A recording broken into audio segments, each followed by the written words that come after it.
Blog করছি, কারণ আজকে একটা খুব ভালো দিন, সেটা হচ্ছে লোকনাথ বাবা তিরোধান দিবস। সেদিন আমি ব্লগটা করছি। জীবনে অনেক কিছু আপস অ্যান্ড ডাউনস হয়ে গেছে, যেটা সব কিছু তো আর শেয়ার করা যায় না, কিন্তু তবুও ভগবানের উপর বিশ্বাস রেখেছি। যেমন মানুষ পাপ করে, তার পাপের সাজাও নিশ্চয়ই একদিন না একদিন পাবে। অনেকে বাবাকে নাকচও করেছে যে কিসের লোকনাথ বাবা, কিসের মন্দির, কিন্তু আমরা তো নাকচ করতে পারি না, কারণ আমরা ভগবানকে ভয় পাই। আর আমরা বিশ্বাস রাখি যে উনি ঠিক পাপের শাস্তি দেবেন, ঠিক ভুল উনিই বিচার করবেন। তো এই তো আমার মা এসেছে, প্রত্যেক বছর পুজোর জন্য আসে।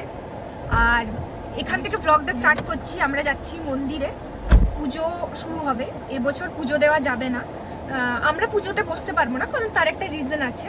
কিন্তু পুজোতে তো যাব, যতটুকু সাধ্য হয়, যেরকম হয় সেরকমভাবেই পুজোটা করব। এরপর বাবার ওপর ছেড়ে দেবো যে কি মানে উনি অ্যাকসেপ্ট করবেন কি করবেন না। ভালো মনে করলে আমার মনে হয় তুমি যেরকমভাবেই করো না কেন, যতটুকু এফোর্ট দিয়েই করো না কেন, বাবা সেটা নেবে। কারণ আমাদের মনে তো আর পাপ নেই, আমরা ভালো মনেই করব। তো পৌঁছে গেছি মন্দিরে। এসে করে এখানে যে আমাদের মন্দিরের বাড়িটা আছে, সেটাতে একটু ড্রেস চেঞ্জ করে নিয়েছি, মানে একটু শাড়ি পরে নিয়েছি। যাই হোক, পুজো বলে তো কথা। এবারে যাচ্ছি মন্দিরের দিকে, দেখি কী কী ব্যবস্থা হয়েছে, কী হচ্ছে। মন্দিরে পৌঁছেই দেখি বাবার পুজো সেইমাত্র শুরু হয়েছে। বাবাকে কি সুন্দর ফুলের মালা দিয়ে সাজানো হয়েছে, কত কত ভক্ত এসেছে, কত প্রসাদ দেওয়া হয়েছে। এখানে মামা বাড়ি থেকেও সবাই চলে এসেছিল মাসিরা, মামিমারা, মামারা, সবাই। হ্যাঁ, তো চলে এসেছে আমার ননদ, আর একে আমি চিনি না, কে একজন আছে। আমরা অনেকক্ষণ ধরে মানে পুজো হলো আমাদের, তো ভেতরে আমার ঢোকা যাবে। আমরা প্রচুর এনজয় করছি, আমাদের প্রচুর এনজয় হচ্ছে, কাউকে মিস করছি না। কিছুজন মানুষ নেই বলে খুব ভালো লাগছে, বিকজ মনে পাপ নিয়ে মন্দিরে আসা উচিত নয়। পাপী মানুষরা ঢুকলে বাবা একটু কষ্ট পাবে। যাই হোক, অন্যবারে মানে লোকনাথ বাবা একটু ভালোভাবে সাজে, মুকুট টুকুর দিয়ে, বাট লোকনাথ বাবা বলে আমার মুকুট দরকার নেই, আমি এমনিতেই এবারেও সেজেছে, বলতে আমি ফুলেই যথেষ্ট। যে আমার মুকুট মেনে নিয়েছে মেনে নিক, দরকার নেই আমার, তারা শাস্তি পাবে নিজেরা, আমাদের দরকার নেই। যাই হোক, আমরা খুব মজা করছি। খাওয়া দাওয়া মনে হয় উপরে স্টার্ট হয়ে গেছে, এখনো যাইনি, গিয়ে দেখবো কীরকম হচ্ছে। উপরে গিয়ে দেখি কত ভক্ত এসেছে খেতে, দেখে তো মনটা আনন্দে ভরে গেল। প্রায় 1300 জন মতন খেয়েছে কিন্তু সেদিনে। আর ওপরে কাকুই সব দেখাশোনা করছিল, মানে সবাই ঠিকঠাকভাবে খাচ্ছে কিনা, সব কিছু ঠিকঠাকভাবে হচ্ছে কিনা। যে উপরে সবাই খেতে বসে গেছে, আর এবারে একসাথেই খাওয়ানো হচ্ছে, মানে উপরে এবারে আলাদা কোনো সিস্টেম করা হয়নি। প্রত্যেকবার মন্দিরের সামনে একটা আলাদা মানে বাউন্ডারি করা হয় টাইপস, মানে যারা স্পেশাল গেস্ট ভিআইপিদের জন্য। বাট এখন তো কোনো আর ভিআইপি নেই। আমার মনে হয় যে ভগবানের কাছে সবাই একই, কোনো ভিআইপি বা কোনো কীরকম হয় না। আমি জানি না, অন্যদের হয়তো রুল আলাদা হয়, বাট আমার কাছে মনে হয় ভগবানের কাছে সবাই একই। সে গরিব হোক বা বড়লোক হোক, আমার মনে হয় না, তার কাছে সবাই একই। তাই এবারে সবাইকেই ওপরেই খাওয়ানো হচ্ছে।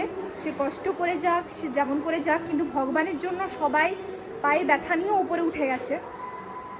এটাই হওয়া উচিত ছিল প্রথম থেকে। যাই হোক, অনেক কিছু কারণে হয়নি, বাট সবাই যে খুব ভালোভাবে খাচ্ছে সেটা দেখে খুব ভালো লাগছে। আর আমরা এখন খাবো না, কারণ আমরা সবাই না খাওয়া হলে আমাদের তো খাওয়াটা উচিত নয়।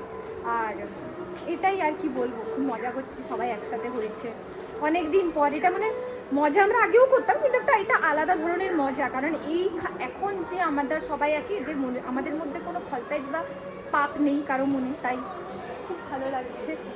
তাই এটা আমি আরও বলেছি, আমাদের দুজনকে দেখলে অনেকেরই খুব প্রবলেম হয় একসাথে,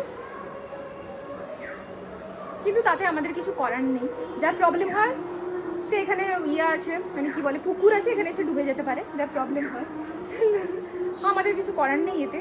সবাই এদিকে ঢুকে যাচ্ছে, ফুল পাতা সব ছিঁড়ে নিচ্ছে। কি বেসিসে ছিঁড়ছে জানি না, মানুষের মনে কি এত যে ফুল পাতা ছিঁড়ে আমি স্যাটিসফাইড হব, তাই আমাকে এখানে পাহারাদার হিসাবে রাখা হয়েছে। না কি হলো এটা দেখিও, কেন বন্ধ করবো, কেন বন্ধ করবো, তোকে দেখানো কিসব কাজ কারবার ঘুরে বেড়াচ্ছে দেখানো উচিত। ওর অন্য কারো উপরে মুখ খুলে না, শুধু বৌদির উপরে মুখ। খুব ভালোবাসি ও একটা, ওই জন্য এত ছাড় দিতে পারি, ভালোবাসি। যাক তুই ভালোবেসে বৌদিকে ছাড় তো দিস, অনেকে তো ছাড়ও দেয় না, মাথায় উঠায়। না আমি ভালোবাসি বলে শাসনই করা ছিল, ওটা শাসনই করা ছিল, সকালে ওটা শাসন করাই ছিল যে লেভেলে তুই দিয়েছিস।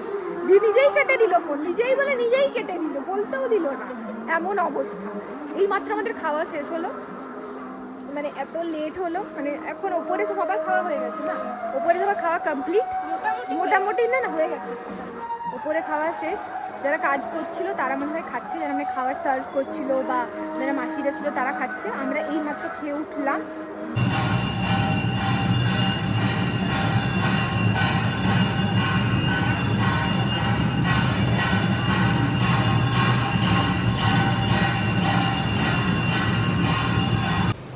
এখন বাজে ঘড়িতে প্রায় কটা, পৌনে নটা। এখন প্রায় সব কিছু মানে কমপ্লিট হলো মোটামুটি, সন্ধ্যে আরতি হলো, সব কিছু হলো। না ব্লগ নিয়েছি, আমার নিয়েছে আমার প্রিয় ননদ, সেগুলো ক্লিপ নিয়েছে। কাজলি দিদি হয়ে যাচ্ছে। আরে আমি কাজলি দিদি 1 হয়ে গেছে, কাজলি দিদি 2 হয়ে গেছে। সকালে যেরকম ভাবে আমাদেরকে সুন্দর দেখেছিলেন, আমরা এখন আর মানে বললাম না স্যার, যদিও বা আমরা সুন্দর, কারণ আমরা 7 দিকে সবসময় মেকআপ করে তো ঘুরতে পারি না বাকিদের মতন, ওই জন্য আমরা সবসময় সুন্দর। আমরা মেকআপ ছাড়াও সুন্দর, আমরা মেকআপ নিয়েও সুন্দর, কারণ আমাদের কাছে অত সারাক্ষণ মেকআপ করানোর টাকাও নেই আর টাইমও নেই, যদিও বা আমার কাছে অত পয়সা নেই। সেটাই, কি আর করা যাবে। তাই আর বেশি কিছু বললাম না, এখানেই ব্লগটা শেষ করছি। আজকের দিনটা খুব খুব খুব ভালো এনজয় করলাম, খুব মানে এই বছরটা একটু বেশি করে এনজয় করলাম। তাহলে দেখা হচ্ছে তোমাদের সঙ্গে পরের ব্লগে। আর যদি ভালো লেগে থাকে ভিডিওটা, চ্যানেলটাকে সাবস্ক্রাইব করো, ভিডিওটাকে লাইক করো আর বন্ধুদের সঙ্গে শেয়ার করো। Bye bye. Bye bye.